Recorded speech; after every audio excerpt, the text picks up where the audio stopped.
In today's video, I am going to explain anatomy and function of gluteus minimus.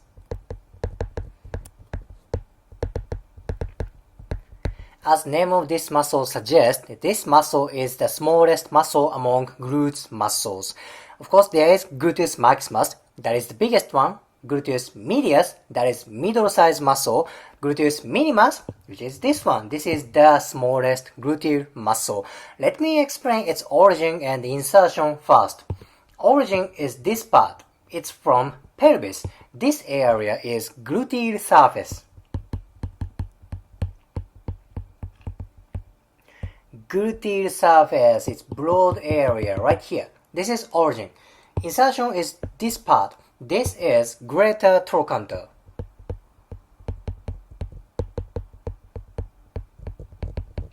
Greater trochanter is big bony bump on femur. This is it. This is origin and insertion. Origin, gluteal surface.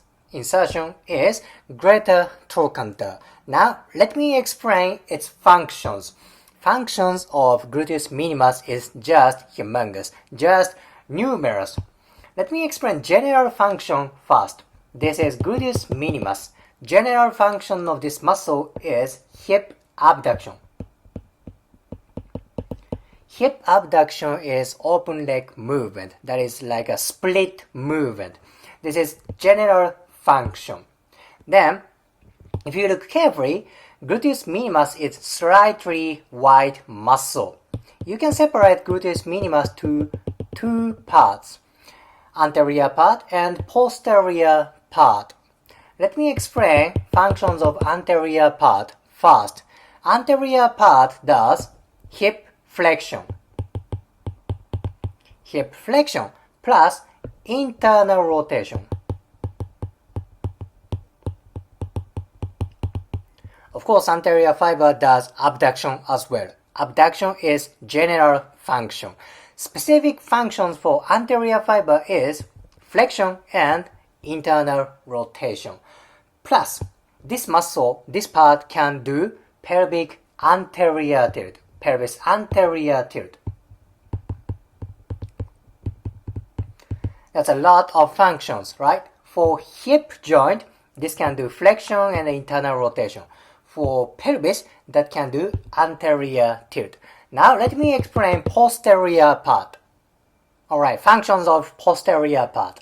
As I said, you can separate gluteus minimus for anterior part and posterior part. This is posterior part.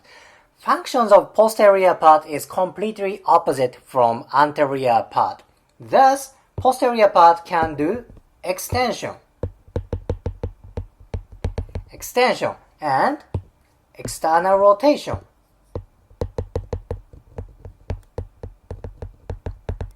And that can do pelvis posterior tilt. That's also a lot of movement. Anterior fiber, anterior part does flexion, internal rotation, and anterior tilt.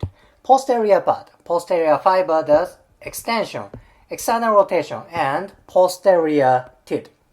Oh, by the way, one more general function of gluteus minimus that is important for hip pelvis stability. This is very important muscle for stability. Other glutes muscles are also important for stability, particularly gluteus medius. And gluteus minimus is the smallest part of gluteal muscles. As size of muscle gets smaller and smaller, their function tends to be more important for stability. So gluteus minimus, very important for stability. Review for functions. General function is hip abduction. One more general function, hip pelvis stability. Anterior fiber, flexion, internal rotation, anterior tilt. Posterior fiber, extension, external rotation, and posterior tilt. Now let me explain myofascial connection of gluteus minimus. Again, this is gluteus minimus. Because this is small muscle and this is deep muscle, it is close to hip ligaments, hip joint. You see, this is ligament of hip. And From French anatomy book, I observed there is myofascial connection from gluteus minimus to ligaments. There is a myofascial connection. You don't see this on American anatomy books. French anatomy books include very detailed, very maniac anatomy information. This information is from a French anatomy book. Gluteus minimus attaches to greater trochanter, very deep part. There is myofascial connection to hip ligament. There's more myofascial connection. You can follow myofascial connection to this muscle. What is this? This is vastus lateralis.